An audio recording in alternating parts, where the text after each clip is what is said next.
You have to have a proper and correct fit to avoid pressure marks or leakages. Put the mask on before you lie down and adjust the mask properly. Please make sure that the mask is put straight on your face. Whenever you adjust the headgear straps, pull both sides at the same time.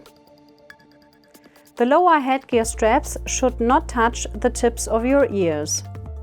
If this happens, you can adjust the upper headgear straps to widen it.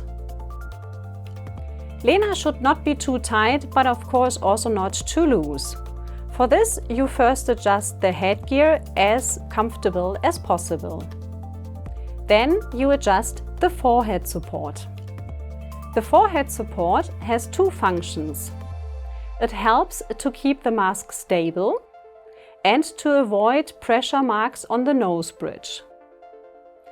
To avoid these pressure marks, you can slide this element up or down to change the distance to the forehead. If you slide this element up, you will decrease the distance to the forehead, and if you slide it down, you will increase the distance to the forehead. Finally, you connect the tube with the mask and you lie down. Due to the gravity, the shape of the face might change, and it could happen that you have to readjust the mask fitting.